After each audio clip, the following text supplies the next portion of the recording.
अलैहिस्सलातु वस्सलाम पर सहाबा ईमान लाए तो अल्लाह फरमाता है कि वयुअल्लिमुहुमुल किताब वल हिकमा।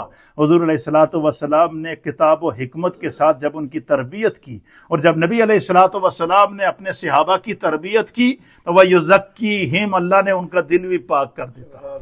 और जब उनका दिल पाक हो गया तो अल्लाह ताला के हबीब फरमाते हैं कि फिर क्या फरमाया कि अस्हाबी का नजूम, मेरे सहाबा सितारों की मानद हैं। बिअय्यिहिम इक्तदाइतुम, मेरे सहाबा के दिलों को अल्लाह ने इस तरह पाक कर दिया है। फरमाया कि जो नबी के किसी सहाबी को फॉलो करेगा वो कभी गुमराह नहीं हो सकेगा, उसे हिदायत मिलकर रहेगी, क्योंकि सहाबी ने हिदायत नबी से हासिल की है। और क़यामत तक के लिए दीन मुस्तफ़ा का बाकी है, इसके बाद किसी और दीन ने आना नहीं है। तो इसलिए जो हमारे लिए पैगाम है इसके अंदर, वो पैगाम क्या है?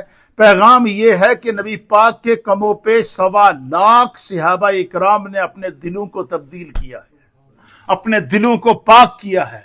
वह कुल्लुन, फिर अल्लाह ताला ने कुरान के अंदर उनकी पाकी को पहले बयान किया, फिर उसके बाद अल्लाह ताला ने उनके मर्तबे को और उनकी अजमत को बयान किया। क्या फरमाया? अब फरमाया अल्लाह ताला ने नबी के हर सहाबी से बख्शिश का वादा कर लिया है, मगफरत का वादा कर लिया है। इसलिए मेरे दोस्तों, हम फॉलोवर हैं, हम नबी अलैहिस्सलातु वस्सलाम की इत्तिबा हम पर, इताअत हम पर फर्ज है।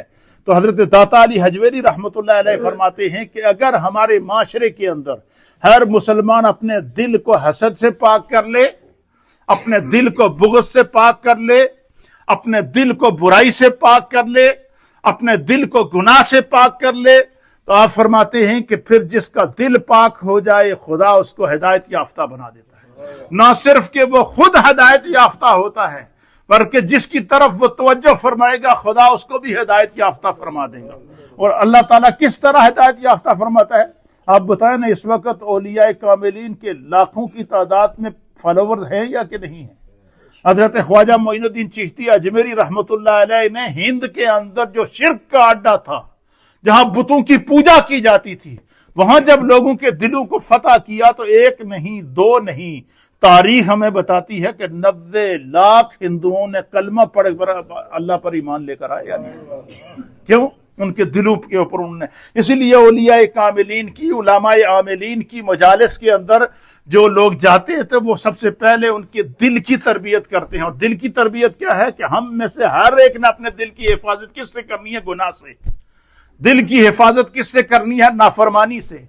दिल की हिफाजत किससे करनी है? हसद से। दिल की हिफाजत किससे करनी है? बुग़्ज़ से। दिल की हिफाजत किससे करनी है? इज्ज़ और इनकिसारी से। दिल को किससे बचाना है? गुनाह से। दिल को किससे बचाना है? तकब्बुर से।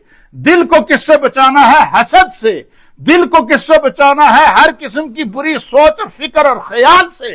आप फरमाते हैं कि जो दिल इस तरह का दिल होगा तो वो दिल पाकीज़ा दिल कहलाएगा। और फिर आप फरमाते हैं कि फिर क्या होता है? आप फरमाते हैं कि नबी अलैहिस्सलातु वस्सलाम ने फरमाया कि जिसका दिल पाक हो जाए और जिसको अल्लाह रब्बुल आलमीन ये तौफीक और सआदत अता फरमा दे तो फिर क्या होता है? फरमाया कि अल्लाह रब्बुल आलमीन फिर उसके वजूद को कायनात के लिए नफा बख्श बना देता है।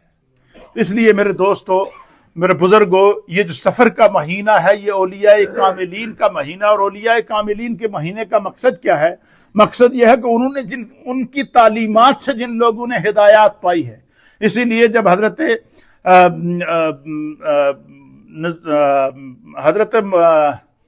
दुरूद पाक पढ़े, अल्लाहुम्मा सल्ली अला सय्यिदिना व नबिय्यिना व मौलाना मुहम्मदिन व अला आलि सय्यिदिना व नबिय्यिना व मौलाना मुहम्मदिन व बारिक व सल्लिम व सल्लि अलैहि। औलिया का हजरत ख्वाजा मोइनुद्दीन चिश्ती अजमेरी रहमतुल्लाह ताला अलैह, आप हजरत दाता अली हजवेरी की बारगाह में जब गए ना तो अल्लाह ने एक वली को दूसरे वली का मकाम दिखाया, मर्तबा दिखाया। और फिर वो जब मर्तबा देखा, मकाम देखा, तो आप जब वहां से दिल्ली की तरफ रवाना हुए, वहां से हिंद की तरफ रवाना हुए लाहौर से, तो ये कहते हुए वहां से निकले कि गंज बख्श फैज आलम, मजहर नूरे खुदा, नाक़िशा रा पीरे कामिल, कामिला रा रहनमा। कि गंज बख्श जिन वो हैं कि जिनका फैज तमाम जहानों के अंदर फैला हुआ है और अल्लाह ताला ने उनको نبی علیہ الصلوۃ والسلام کے دین کی تعلیمات کا وہ نور عطا فرمایا ہے کہ جو ناقص وہاں پہنچتا ہے اس کی تو ہدایت ہوتی ہی ہوتی ہے، اور جو کامل وہاں پہنچتا ہے اس کے لیے بھی رہنما ثابت ہوتے ہیں۔ اس لیے اللہ تعالیٰ نے قرآن میں یہ معیار قائم کر دیا کہ نبی علیہ الصلوۃ والسلام کے صحابہ جب نبی کی بارگاہ میں آتے وَيُعَلِّمُهُمُ الْكِتَابَ وَالْحِكْمَةَ، حضور علیہ الصلوۃ والسلام کتاب اور حکمت سے ان کو تعلیم دیتے، وَيُزَكِّيهِمْ، اور ان کے باطن کو پاک کر لیتے، اور جب وہ ان کا باطن پاک ہو گیا تو پھر اللہ تعالیٰ نے انہیں ہدایت یافتہ بنا دیا، اور یہی وہ راستہ ہے جو صراط مستقیم کہلاتا ہے۔ اللہ ہمیں دین کو سمجھنے کی توفیق عطا فرمائے۔